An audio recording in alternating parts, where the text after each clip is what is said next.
Corporate Power Program at the Roosevelt Institute. He also served on the Congressional Oversight Commission for the CARES Act, a position he was appointed to by Senate Majority Leader Chuck Schumer last year. Previously, Brett was the top economic advisor to Senator Elizabeth Warren during her 2020 presidential campaign and senior counsel for banking and economic policy in her Senate office. He will deliver some brief remarks, take a few questions, and thank you so much for joining us.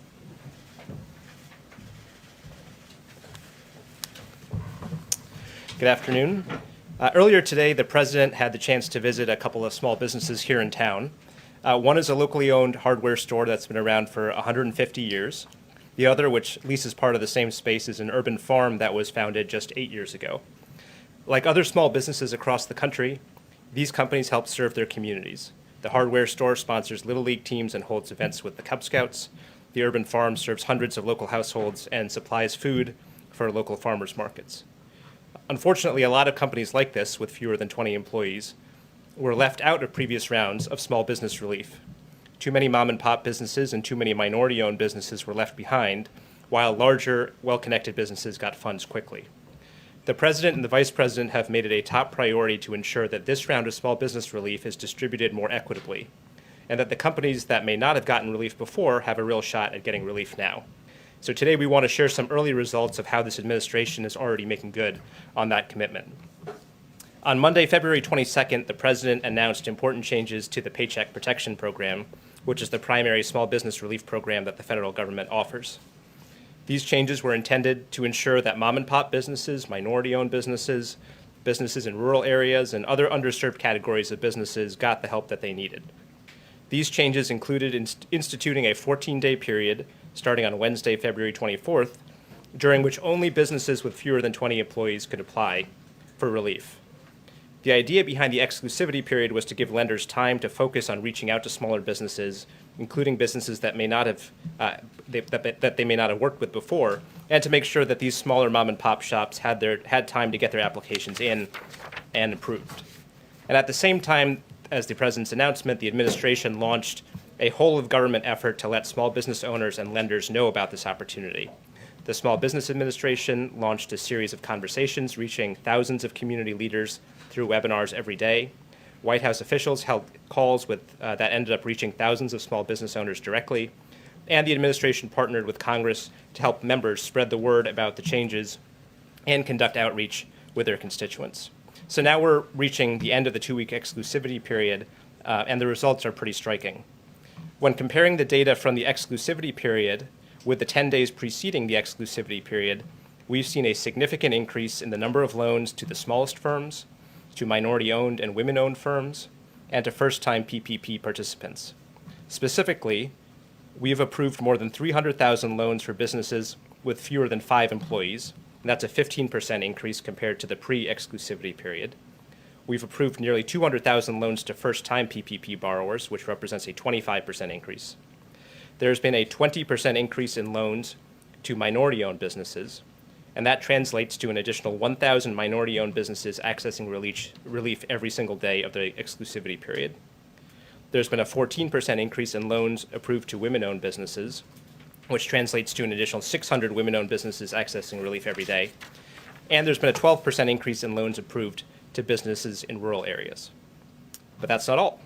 On February 22nd, the president also announced several other changes to expand access to PPP, and as of last Friday, the SBA had implemented all of these changes, and we're already starting to see some early momentum from those changes as well. For example, nearly 30,000 loan applications had previously been flagged because the small business owners were delinquent on their federal student loans.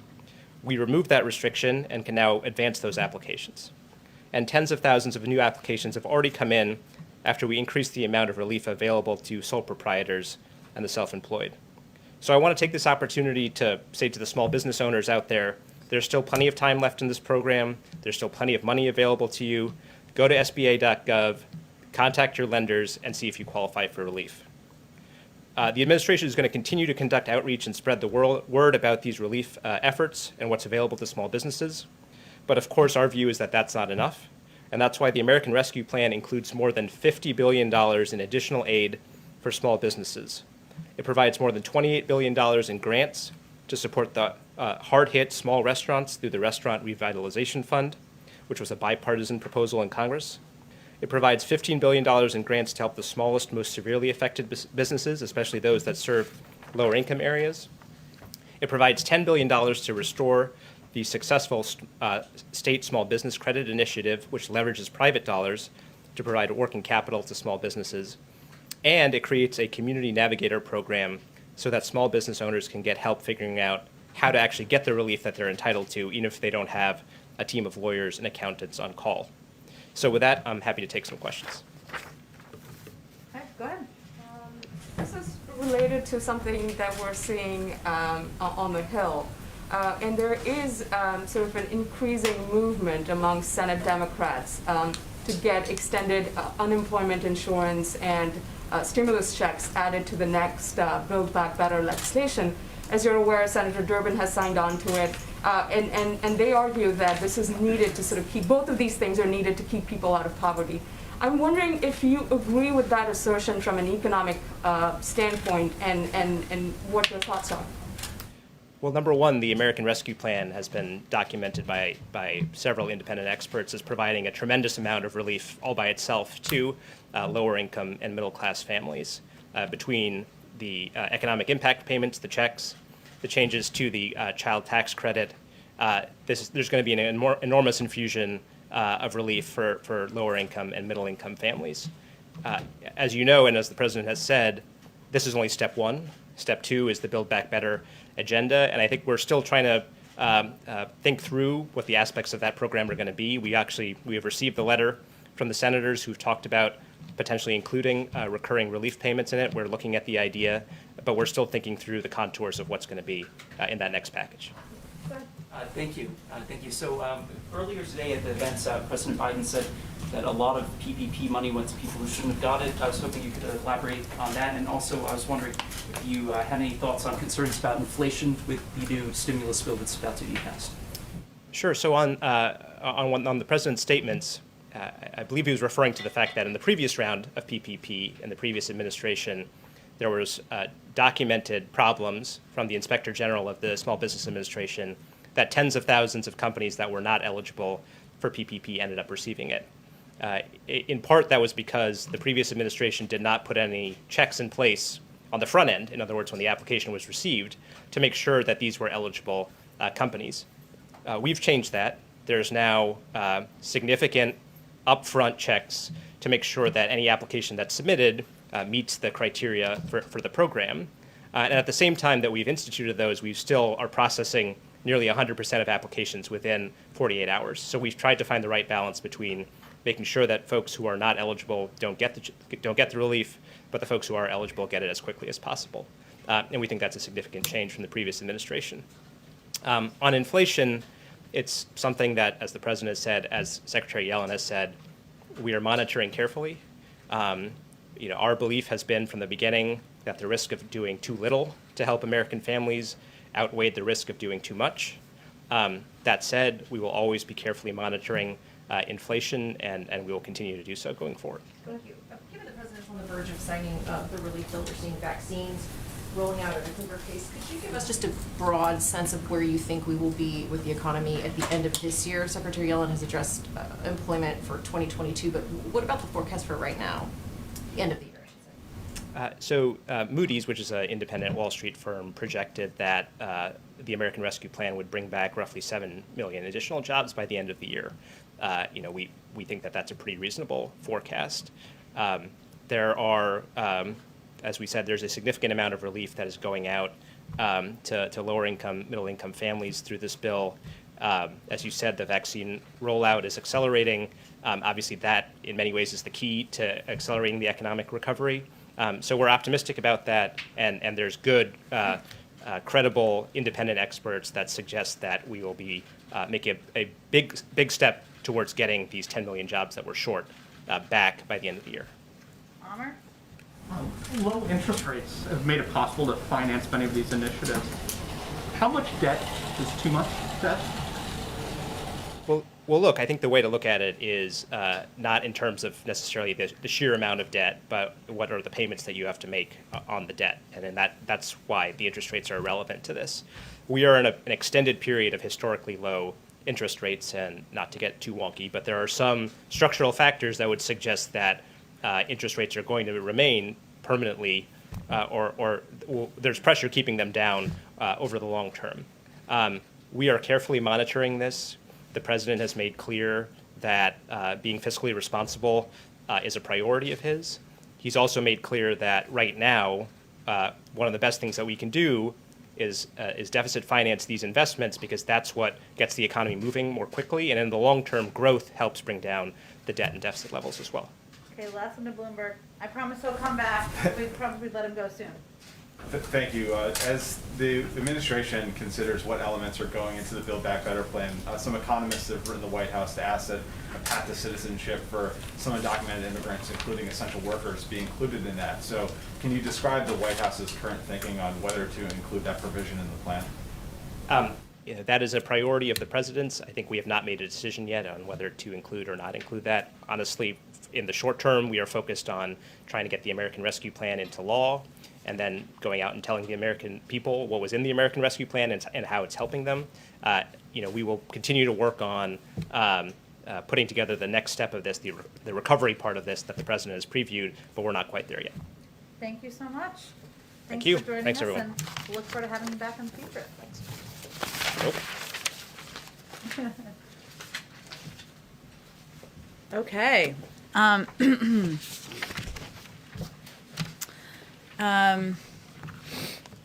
As the president said last week, once the rescue plan is signed, we'll be able to start getting payments out this month. Treasury and IRS are working tirelessly to make that happen. The IRS and Bureau of the Fiscal Service are building on lessons learned from previous rounds to increase the number of households that will get electronic payments, which are substantially faster than checks. And a number of you, and obviously the American people, have asked a lot of good questions about how this process works, so we thought we'd try to answer some of them. For households who have already filed their income tax return for 2020, the IRS will use that information to determine eligibility and size of payments. For households that haven't yet filed for 2020, the IRS will review records from 2019 to determine eligibility and the size of payment.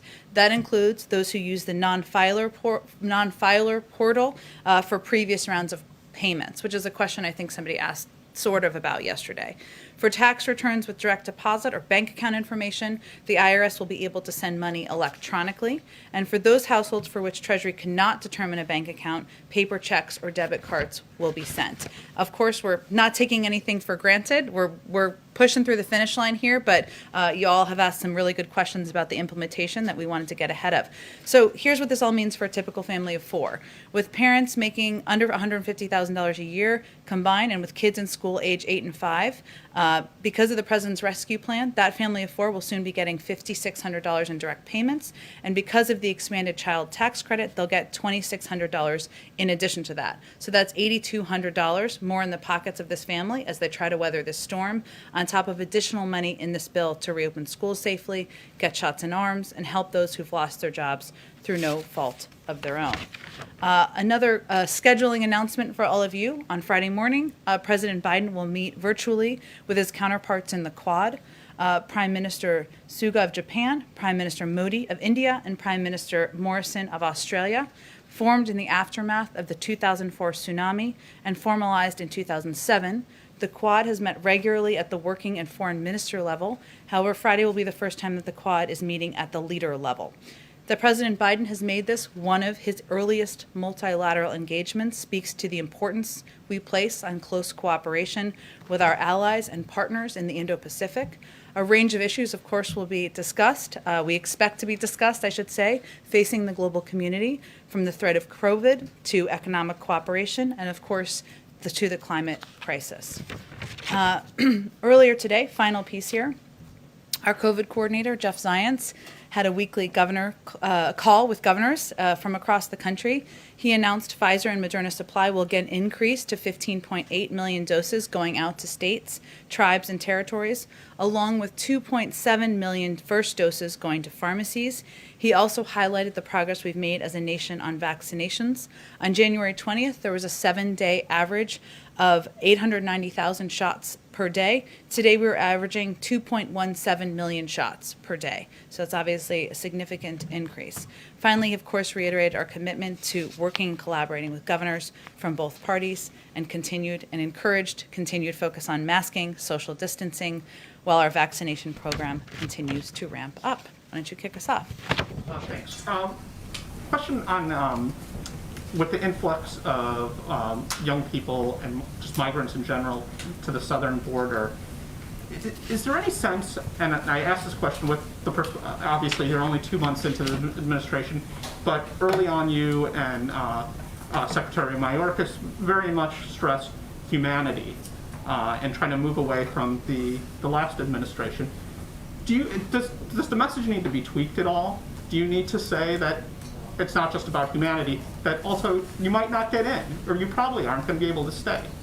Well, humanity will always be a value from the president on down, but you are right that we are continuing to work to convey to people in the region that this is not the time to come, that the majority of people who come to the border will be turned away, which is factually accurate. And what we're really talking about in terms of the people who are being let in are unaccompanied children. That is a policy decision which we made because we felt it was the most humane approach to addressing what are very difficult circumstances in the region. And that means there are more children, kids under the age of 18, of course, coming across the border. At this point, is this a crisis at the border? Look, I don't think we need to sit here and put new labels on what we have already conveyed is challenging. What we have conveyed is a top priority for the president, what our policy teams are working on every single day. There was a trip to the border this weekend. They are working over the course of every day since then on putting in place policies that can help address what we're seeing and help ensure that we are keeping these kids safe and moving them as quickly as possible from Border Patrol facilities to shelters where they can have access to educational resources, health resources, mental health resources, legal aid, et cetera. Go ahead. On follow up on that, Jen, thanks. There are reports out there that the number of unaccompanied migrants detained at the border has tripled in the last 2 weeks to 3,200 plus. Is that number accurate? I'm not going to confirm numbers from here. Obviously, the Department of Homeland Security and others oversee the programs and the engagements that happen at the border. I will say that there are a couple of reasons. I know Amr asked about our kind of change in policy, but there are a couple of reasons why we think people are coming to the border. Of course, individuals are fleeing countries where individuals and families are, they're fleeing prosecution, fleeing violence, fleeing economic hardships and other things. The region has also experienced 2 hurricanes in the fall, putting further stress on the conditions in these countries and the circumstances that are facing individuals. And all of this is taking place during a global pandemic that has impacted other countries' economies, placing undue hardships on its people, just as it did in the United States. So there are also a range of factors that are leading individuals to come to the border. Jen, why won't you confirm that number? That's a very important number. We've been very clear that there is an increase, that there are more children coming across the border than we have facilities for at this point in time. Those numbers are tracked by the Department of Homeland Security, so I'm just suggesting that you talk to them about specifics. Well, we talked to them, Jen, they won't confirm the numbers. Well, I would encourage you to go back to them and ask them again. We're not going to confirm them from the White House. It's not our program. It's the Department of Homeland Security. Is the White House encouraging the department to release those numbers then in the spirit of transparency that the Secretary promised here at this podium? We certainly encourage transparency, but what I also think is important is to talk about what the root causes are here and what we're doing from a policy standpoint to try to address the challenges that we're facing and that these kids are facing as they come across the border. And on COVID relief, should we expect to see the president travel to, perhaps after he signs this bill, to highlight the benefits? After the American Rescue Plan is signed, we certainly recognize that we can't just sign a bill. Again, we're not taking anything for granted. We're getting across the finish line, but that we will need to do some work and use our best voices, including the president, the vice president, and others, to communicate to the American people the benefits of this package, how they can benefit from the package, how they can have access to checks. Part of the reason I wanted to do that at the top, how it will help schools reopen. And so I think you can certainly expect the president to be doing some travel, and we'll have more details on that in the coming days. Absolutely. Go ahead. Shen, you talked about the need of getting these 3,000 or so potentially children out of the Border Patrol facilities and into HHS facilities that are meant to house children. How quickly can that be done, and what is being done right now to make sure it happens? Sure. Let me walk you through a little bit of what the considerations are and what our team is working on now. So first, the reason why these kids are being let in, I've talked about that a bit, but the majority of people come to the border are still turned away or expelled under Title 42. So families, adults, et cetera. We're talking about children. I'm just level setting here. When children are apprehended at the border, they are initially processed, as you've noted, through Customs and Border Patrol facilities, where they are held until they can be sent to HHS shelters, where the children have access to education services, medical and mental health services. We've talked about this a little bit, but just to reiterate, the reason why, one of the challenges we've had is that COVID-19, the pandemic, had initially severely limited the amount of children that could be taken into HHS facilities and the pace at which that could happen. So one of our focuses is on working on seeing how we can address that. That includes looking at additional facilities. It includes, there were some CDC guidelines that were released on Friday, and those guidelines for HHS facilities will allow capacities to be returned to pre-COVID numbers, all while taking other steps like increased ventilation, additional masking, and other measures to continue to keep these children safe. So one of the things we're doing is working to implement these recommendations so that we can ensure there are more kids who can be safely in these facilities. We are also, as I noted, working to expedite, we're looking at additional facilities where we can safely house children and ensure they have access to all of the resources that I noted. And finally, we're also looking for ways that we can expedite the way that we vet and process families and sponsor host families where these kids can go. Because of course, once they go from CBP facilities, which we are working to expedite that, we don't want them to be in these CBP facilities. We want them to be in shelters as quickly as possible. And then ultimately, we want them to be in families and homes where their applications can be processed. But we are looking to expedite the way that we the way that we vet families and sponsor homes as well.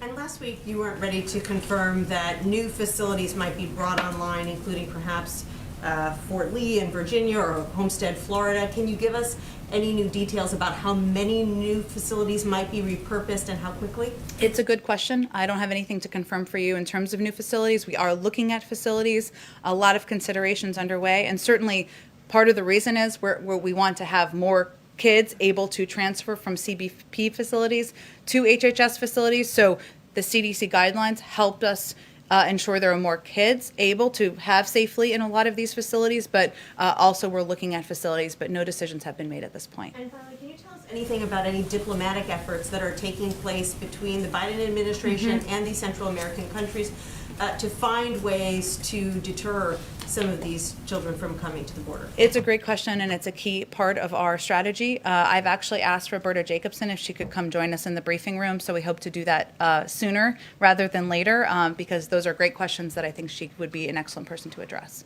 But in the meantime, no information about any conversations that are taking place between the U.S. and the Sure. Honduras Well, government? all I was conveying is a commitment to get you an expert that is involved in these discussions who can help answer your questions. But and I also conveyed that it is a key priority for us, and that there are conversations going on at a number of levels. Obviously, through our national security team, through the State Department, about the importance of conveying clearly this is not the time to come. Working with countries on how we can address the root causes, as you know, but everyone may not know. One of the key proposals in the president's immigration bill is additional funding to address the root causes, and that's something we're certainly communicating about. So, but I think what I heard from you is specific questions about engagements. A lot of those would be read out from the State Department, but I've invited Roberta to come, and we'll look forward to having her here soon. Go ahead. Thanks, Jen. So airlines have been urging the administration to develop guidelines for a travel passport so Americans can begin traveling the country again. Is that something the administration is considering doing? And do you think it's a good idea for the government to make those kind of guidelines? Vaccine passports, I believe they are calling it, right? We recognize that as many Americans get vaccinated, questions will come up, and they're already starting to come up as to how people will be able to demonstrate they are vaccinated. I think it's important to remember only about 10% of the American population is vaccinated at this point. We've obviously made progress, but we have more work to do. And right now, our focus as the U.S. government is on getting more people vaccinated. And we'll think about how people can demonstrate they are vaccinated as we get more people vaccinated. But that's where we're putting our energy and resources toward. We also know that the private sector, as you noted in your question, is concerned and has raised this. And we believe they and not-for-profits will be driving this initiative in all likelihood moving forward. So it sounds like the administration doesn't want to get involved in setting the standards for what would qualify someone for a vaccine passport. Well, I think a vaccine passport is something that's been designated by or an idea coming from the airlines. What I'm conveying is there are lots of ideas that will come from the private sector and nonprofits. We welcome those, but our focus from the federal government is on getting more people vaccinated, and that's where we feel we can use our resources best. On another subject, there's a report today out in the South China Morning Post that the U.S. and China are trying to set up some sort of high-level diplomatic meeting in Alaska to try and reset relations. Is that any kind of meeting like that is that being planned, or is that under consideration right now?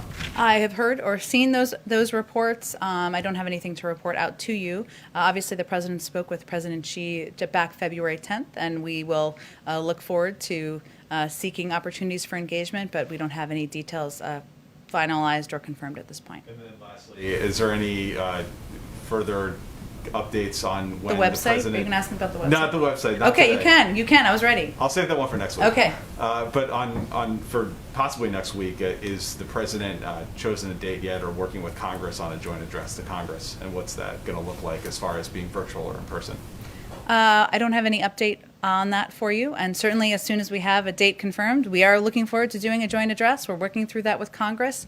Our focus now is on the address the president will be delivering on Thursday night during his first primetime address. He'll talk about COVID, what we've been through as a country, and what the path forward looks like, and we'll focus on the next address once we get through that. Go ahead, Caitlin. A few questions for you, but one on the stimulus checks. You were talking about who is getting them. You and the president have both said that they're going to be going out this month, but the last round they went out pretty quickly, I think within a few days. So do you know any more specific timing on when people should expect them?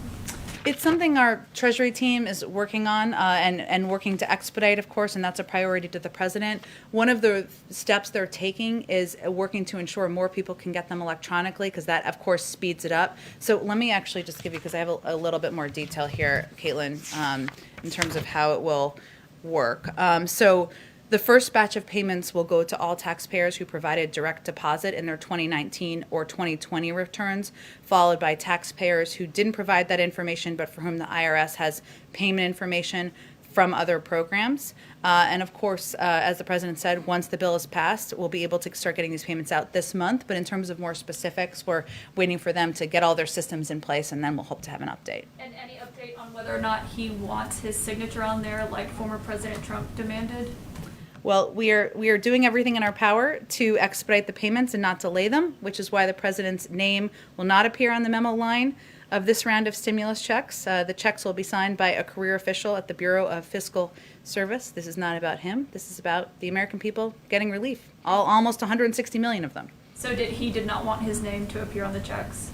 He didn't think that was a priority or a necessary step. His focus was on getting them out as quickly as possible. Okay, thank you. And on immigration, you said you wanted to stay away from labels. I know the DHS secretary has not wanted to call it a crisis, but instead referred to it as a challenge. Mm-hmm. But right now, since it is 3,200 unaccompanied migrant children, according to documents from Monday, that's higher than the peak of the 2019 border crisis when it was around 2,600 then.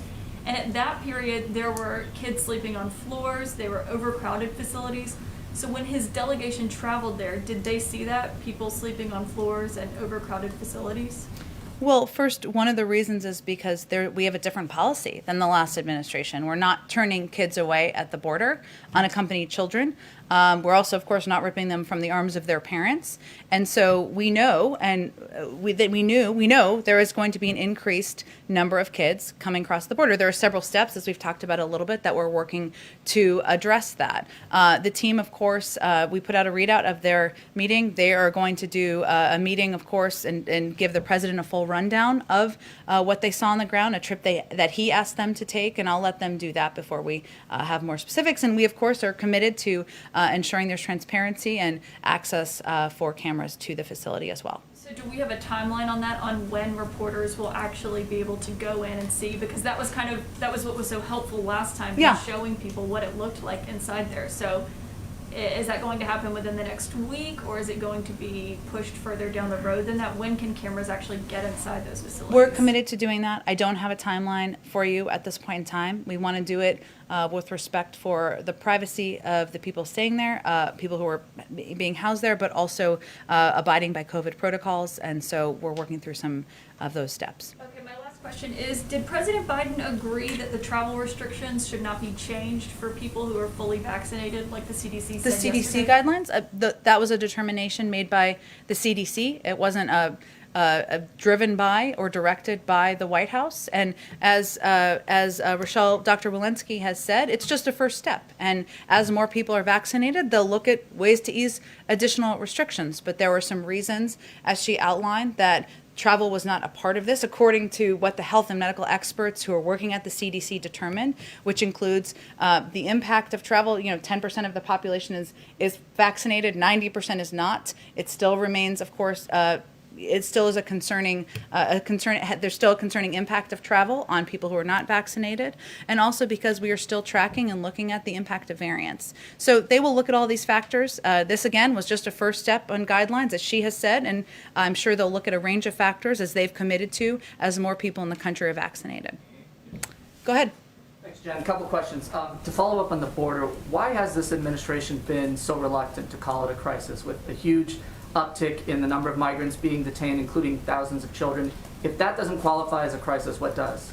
Well, because we think that it's most important to explain the substantive policy of what's happening, what the root causes are of why these kids are coming, and what we're doing to try to solve what is a very challenging circumstance at the border. And that's the information the American people are looking for. So that's what we're working to provide. On a different note, can you clarify for us what happened with the president's dogs? There's some reports that one of them was involved in a biting incident. Can you clarify exactly what happened? Sure. Champion Major, the president and first lady's dogs, members of the family, are still getting acclimated and accustomed to their new surroundings and new people.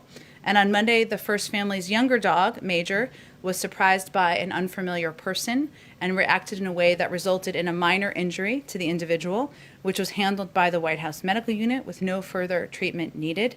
It had been previously planned already for the dogs to be cared for by family friends in Delaware during Dr. Biden's travels to military bases this week. She has a 3-day trip this week, and the dogs will return to the White House soon. Go ahead, Sabrina. Thank you, Jen. 2 questions for you. First off, House Democrats are preparing to bring back earmarks as part of an effort to build support for infrastructure legislation. Does President Biden support the return of earmarks, and are there specific restrictions that he would seek to prevent the kind of abuse that has occurred in the past? Sure. Well, we don't have an infrastructure bill yet. Don't even know that it will be an infrastructure bill. And in terms of what it will look like and what the negotiations will require, we are happy to have that conversation when it's appropriate. But right now, we're focused on the American Rescue Plan, so we're not going to get ahead of the legislative strategy for a future bill. Biden's position on earmarks more broadly? I don't think anything has changed about his position. He obviously was in Congress for 36 years, but in terms of what it will look like or what restrictions would be on a new package, I'm sure he'll hear from and we're eager to listen to members of both parties and about their views on this issue, and we'll certainly factor it in as we put together a new his next step in the Build Back Better agenda. Thank you. The second question, the Indian government has threatened to jail employees at Facebook and Twitter if they do not comply with the government's data requests or requests that they take down accounts associated with these farmers' protests that have been ongoing for months now. What is the administration's view of a foreign government threatening to jail employees at U.S. companies? Well, certainly we believe in freedom of speech, freedom of press, freedom of expression, and it is a concern that the president and others at the highest level raise at every opportunity, even with allies, with adversaries, but in terms of specific conversations about this, I expect the State Department would be closest to those engagements. Go ahead, Karen. Some questions on the CDC guidelines yesterday. It was obviously very big news for families. Yes. But the message that we heard from officials was all about families. And we didn't hear anything about school reopening tied to these guidelines. If vaccinated grandparents can be with their unvaccinated children without masks, how do you apply that same standard to schools?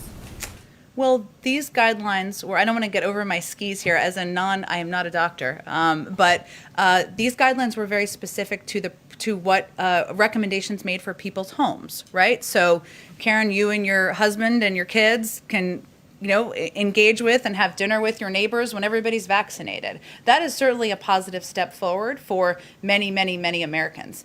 These were not guidelines for a workplace, whether it is the White House or a business or a school. There were guidelines provided, of course, for schools. And I think the CDC sees it as imperative that they take different circumstances with different, looking at the very specific engagements, the number of people, the risks as they factor in what guidelines they're going to put forward. Guidelines as more people get vaccinated than applied to schools or applied to workplaces with these same standards? Well, they will continue to review. As Dr. Walensky has said, as more people are vaccinated, there's a greater opportunity to make recommendations that will allow people to spend time together, to hug grandparents, cousins, teachers, and certainly that's all of our hope. But they look at all the factors, including the impact of variants, as she talked about when she rolled this out, and make recommendations based on how to keep the public safe. And there is a concern that has been raised by all of our medical experts about not taking our foot off the gas here. We are close, relatively so, given the last year we've been through, and they put out these guidelines because they feel comfortable that about the data they have as it relates to vaccinated individuals. But of course, they need to continue to analyze data, look at health and medical advice, talk to the doctors at the CDC before they make additional recommendations. Is vaccinated. How will he change his behavior based on these guidelines? Will he see grandkids more? Will he see family in a different way than he was doing before these guidelines came out? Of course, the president abides by the CDC guidelines, as no one would be expected to hear. But he also believes he needs to be a model for the American people and all citizens. This is a great question. I haven't talked to him about how it will impact him personally in that way. I'm happy to venture to do that, or all of you could ask him next time you have the opportunity. But I noted that, and this was a good question someone asked, I think, over the last 24 hours about how it impacts us here. And, the White House is a place of work. Right? It is not a private home, and so we will continue to wear masks. We will continue to be tested. We will continue to socially distance until our health and medical experts tell us otherwise. Go ahead in the back. Thank you, Jen. So 2 follow-ups and then a couple of questions. First, the follow-ups about the Quad virtual meeting. Can we see this as a prelude to re-engaging the TPP? I wouldn't see it as a direct connection to that. No, this is an opportunity to engage at a newbie, engage at a high level. At an even higher level than has been done in the past with key partners to the United States, Japan, Australia. They're key partners to the and India. Sorry, they're key partners to the United States. There's a range of issues to discuss and work together on, whether it's addressing the climate crisis, whether it's working together to address the global pandemic, or of course economic cooperation. But I wouldn't see it through those prisms. The president has been clear about his commitment to rebuilding the middle class and looking at any trade engagement through that prism. Okay, thank you. As for Jordan's story, question about the South China Morning Post eventual discussion in Anchorage, I have my colleague from Kyoto News, the Japanese news agency, is asking how will the Biden, more broadly, how will the Biden administration plan to engage with the Chinese? Are direct talks under consideration? direct talks with the Chinese? Well, I mean, the president has spoken with President Xi already. So, of course, we remain engaged directly through at a range of levels, and that will continue. Like summit, like a summit type of event? I'm not here to predict a summit. Of course, there'll be a range of engagements that the president and his national security team will have with China and other countries in the region in the months and years ahead. But we are directly engaged. There are a range of issues we, of course, have talked with the Chinese about through those engagements. We don't hold back about our concerns, but we also look for opportunities to work together. Jen, just a week, actually 8 days precisely before the president entered the White House, the previous administration and put Cuba back on the list of state sponsors of terrorism. Does the president share this view? Well, we've talked about this a little bit in here before, and nothing's really changed, but I'm happy to reiterate our policy. Our policy, as it relates to Cuba, will be governed by two principles. First, support for democracy and human rights will be at the core of our efforts through empowering the Cuban people to determine their own futures. Second, Americans, especially Cuban Americans, are the best ambassadors for freedom and prosperity in Cuba. A Cuba policy shift is not currently among President Biden's top priorities, but we are committed to making human rights a core pillar of our U.S. policy, and we're committed to carefully reviewing policy decisions made in the prior administration, including the decision to designate Cuba as a state sponsor of terrorism. Very, very last questions, Sure. I promise. Go ahead. Okay? It's about the border. Okay. You keep repeating, this is not the time to come. Will there be isn't that sending the signal that there will be a time to come? Just wait. Well, first, to be clear, even these unaccompanied children who come across the border, who we've talked about, we want to keep safe. We want to ensure they are in shelters where there is access to educational services, legal services, health services. We want to ensure that they are then quickly moved to vetted families or sponsor homes. Many of them don't stay because they go through the process of having their applications reviewed. We just want to keep them safe because they are kids under the age of 18. And when we say it's not the time to come now, the reason is we are still digging our way out of a dismantled, immoral, and ineffective immigration policy that was being implemented by the last administration that was largely based around funding for a border wall. It's going to take us some time. And we do want to put in place, modernize the immigration system, which means investing in smart security, which means creating a pathway to citizenship, which means funding and supporting efforts to address the root causes in the region. And we, as a part of that, we want to ensure that there is effective processing at the border. We're not trying to close our borders. We are trying to create an effective, moral, humane system. It's going to take some time to do that. Go ahead.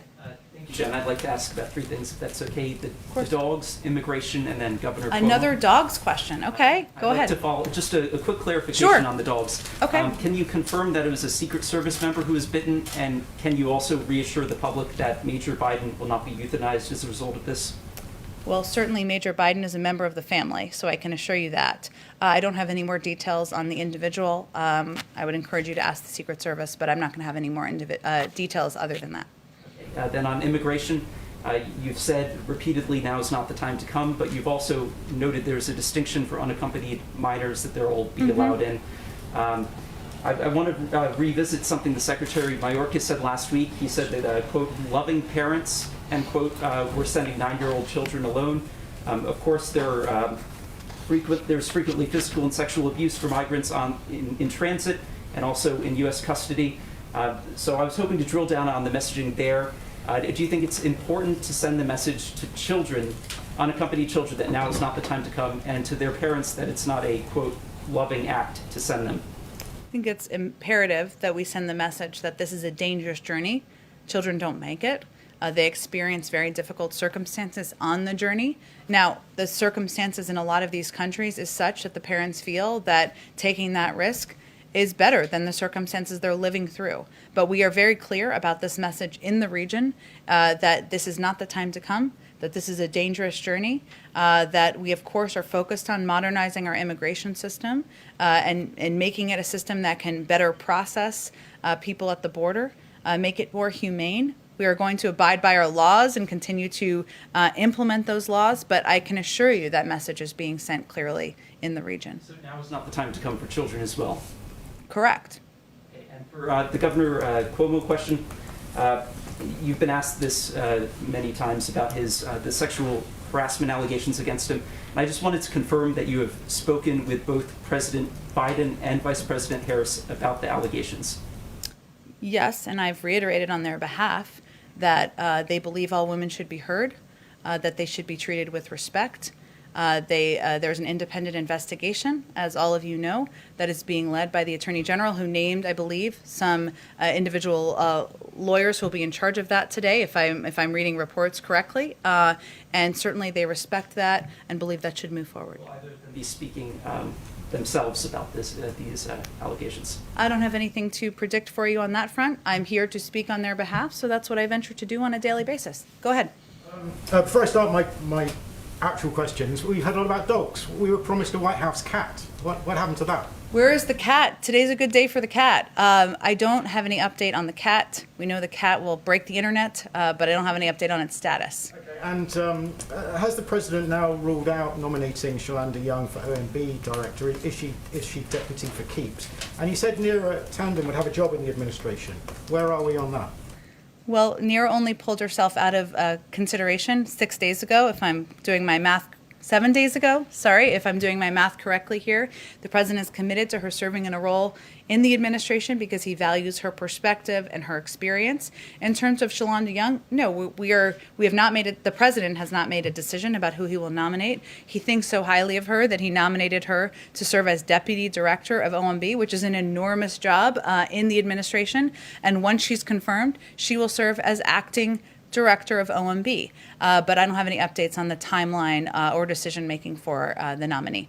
And people in the running for some of the ambassadorships have been told that Bob Iger has got the gig in London. Are you able to make an announcement today?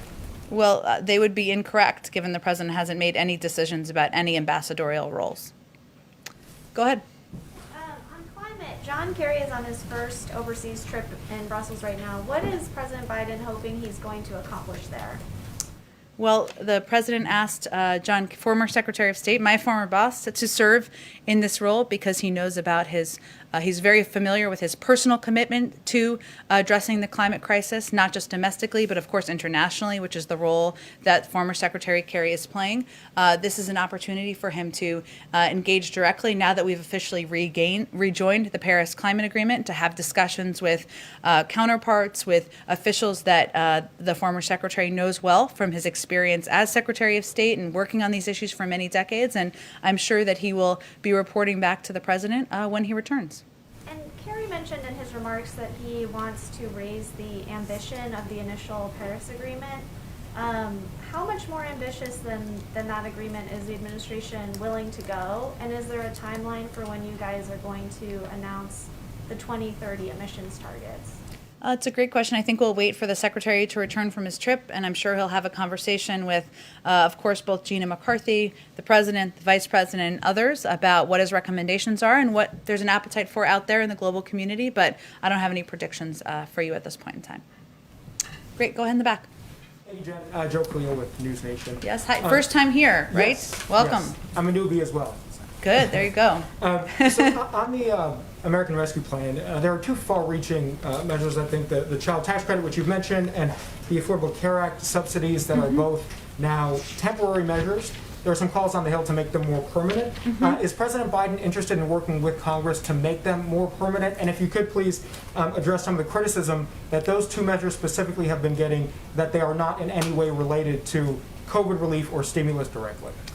Well, I would say if you're a family with kids, then the notion that the child tax credit is unrelated to the economy is an absurd notion. So I don't know who the critics are, but I would be surprised if they had small children.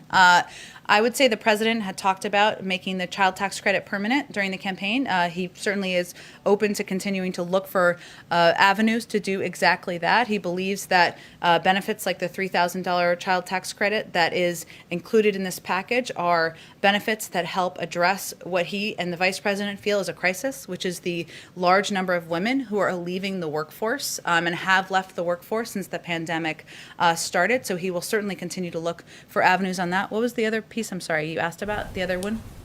The Affordable Care Act subsidies. Oh, of course. Look, I think one of the things the president is committed to, has talked about on the campaign, I should say, when he ran, was strengthening access to affordable and accessible health care. So one of the things we did was we reopened the period of time where people could apply to get access to the benefits from the Affordable Care Act. We've seen a huge influx of people who were not previously covered with health insurance do that, and he will certainly continue to look for ways to reduce the cost of health insurance, to look for ways to expand it, to make it more accessible, and certainly having lived through a pandemic, the need for greater access to affordable health care is pretty front and center for him and others in the administration. Sabrina. Sure. Go ahead. Biden has spoken often about the need for a two-step rescue and recovery approach to the economy. He's held many meetings on infrastructure and said the recovery plan would focus on infrastructure, manufacturing, and other issues. Were you saying that you're not sure there's going to be an infrastructure bill when I asked about earmarks? Well, no decision has been made yet internally about, look, the president has not made a secret about what is in his Build Back Better agenda. He talked about it on the campaign trail. Infrastructure is a part of that, and it's something he's had a long commitment to. He's also had a long commitment to investing in caregiving, to doing investing in our manufacturing sector, to doing something about our tax system. So there are a lot of components of his Build Back Better agenda. What I'm conveying is we're still in a policy process internally about what the next part of his agenda will look like and what the format, the size, the order will look like. So that's all I was conveying. But certainly infrastructure is one of the areas where he feels there's opportunity for bipartisan support and for Democrats and Republicans to work together. Go ahead. If I could follow up on that too. The president made overtures to Republicans when it came to COVID relief, inviting many of them to the White House. And at this point, you have 0 Republicans in the House or Senate voting for this package. Is there going to be a similar effort to try to get Republicans on board if the next agenda item is an infrastructure package? Well, he's already had 2 bipartisan meetings on infrastructure to date as he's looking to gather ideas and hear from Democrats and Republicans about how they feel we can continue to work together and rebuild the economy.